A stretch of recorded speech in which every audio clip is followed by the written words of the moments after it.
Good morning, ladies and gentlemen. I'm meadsy69. Welcome back to the channel. Now today we're going to have a look at the AMX 30B. It's a tank that we haven't looked at for a while, and it's kind of been left behind by the other mediums. So the AMX 50B the AMX 30B.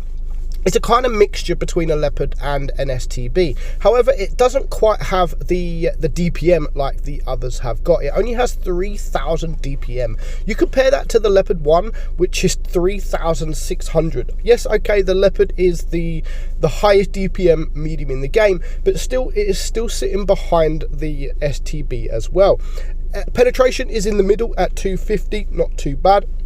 And the reload is 6.9 seconds. That is more than a whole second more than the Leopard 1. Aim time, however, is very good at 1.9. It is almost as good as the other two. Not quite as good, but it's not bad. Dispersion 0.308, the same as the STB. It does have 10 degrees of gun depression as well, and it goes 65 kilometers per hour, just like the Leopard 1. Now, the armor profile on the thing, it has 120 millimeters on the turret. However, the hull is weaker than the Leopard 1. It's like 55. I mean, the Leopard 1 has 70 compared to 55. Now, like I'm saying, like, this tank has been left behind by all the other mediums. Most of the other mediums have all been buffed one way or another. However, the AMX 30B has always just been left, never really touched. I think it's time that Wargaming gave this tank a little bit of love, because it is a nice tank.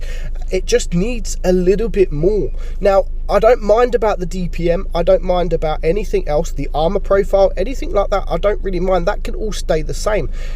The biggest thing for me with this tank is the hatch on top. Now, you have the AMX the prototype in tier 9, which is, to me, a better version than this. It doesn't have that hatch on top. It has the gun depression. It has a very nice turret as well, where this hasn't. This has got that big, massive hatch on top. So even using the 10 degrees of gun depression, you can't really use that, because you have that big hatch on top. If you go hold down, you always have that hatch on top.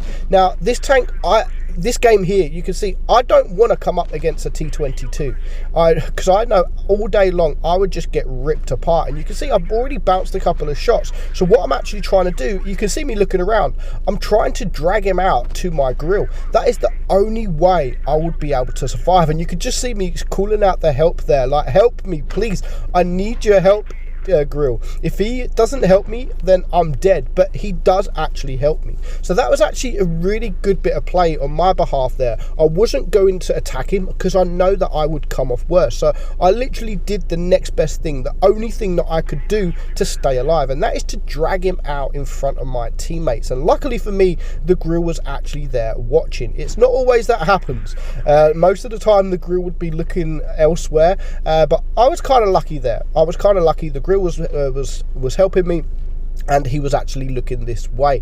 So I do pay respect to the grill for keeping me alive, and because he kept me alive, I do manage to farm a little bit more damage. Now, that was just a troll bounce on the IS-7. As we know, the IS-7 is very, very troll. Now, since Wargaming gave that IS-7 the camouflage and the sort of the graphics, etc., it actually looks really good, and it actually plays really good. It just feels like a different tank, in my opinion. Like, have you guys felt that? Do you guys feel that the IS-7 now is a lot stronger than it used to be?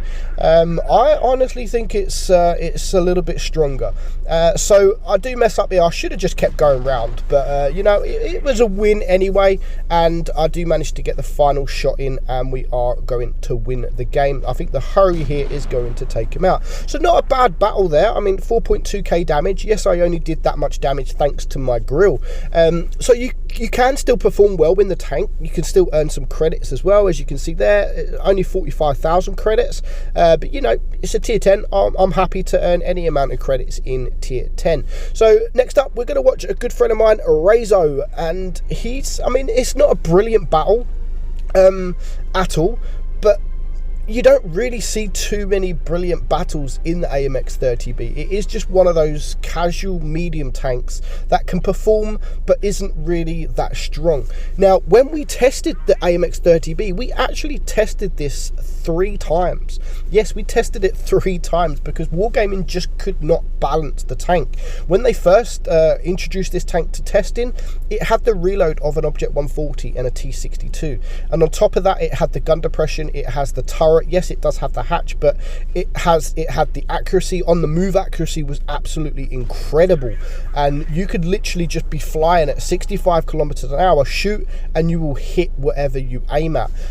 Yeah, it was absolutely amazing. But Wargaming nerfed it after the first test, and they sort of nerfed it and they gave it, I think it was around 6 seconds reload, something like that, so, or 6.5 seconds, and it still was a bit too strong. So yeah, and then they just nerfed it even more. So the tank is balanced.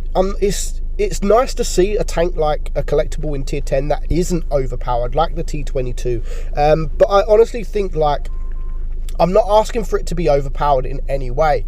I just want it to have a little bit of love. You know, it's never really been touched since the testing phase.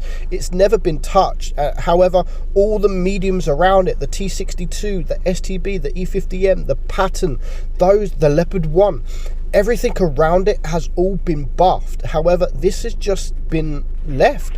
It's been left in the closet, and Wargaming have just kept it as that. So I do hope in the future, like, I don't know how it's been performing in game, like the stat wise.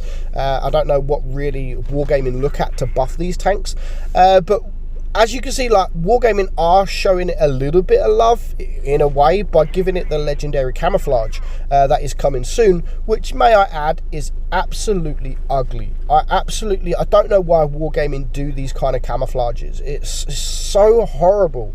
Like, give it a decent camouflage like all the others, like the STB and the Leopard 1. They've all got really good camouflages. The E50M, everything like that, they've all got amazing camouflages. But yet they've just looked at this, and maybe they've looked at it and think, okay, we haven't really shown it any love, might as well give it this camouflage.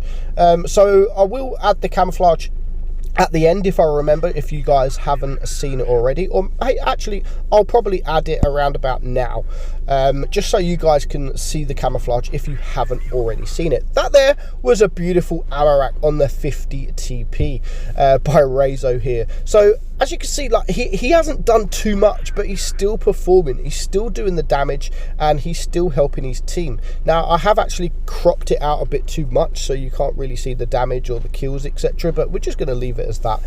So just four tanks left alive now. He does have the hit points. He's got half of his hit points left, and he needs to be careful of that Death Star, because it hasn't got any armor. So a Death Star can actually hesh you in frontally, and I think it can actually hesh you in the hatch, but it doesn't even need to hesh you in the hatch because you only got 50 or so millimeters of frontal armor. So be careful of those big guns because you will be HE'd.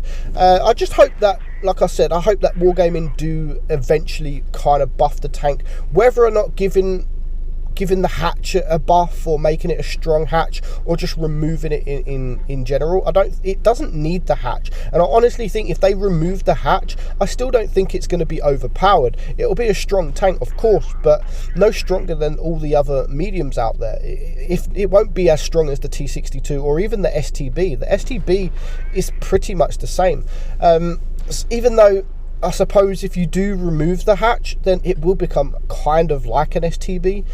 So yeah, I suppose it has to have something different about the tank, but maybe keep the hatch and give it a strong upper plate or give it a strong front plate. Instead of 50 millimeters, give it a few hundred. You know what I mean? It just needs something.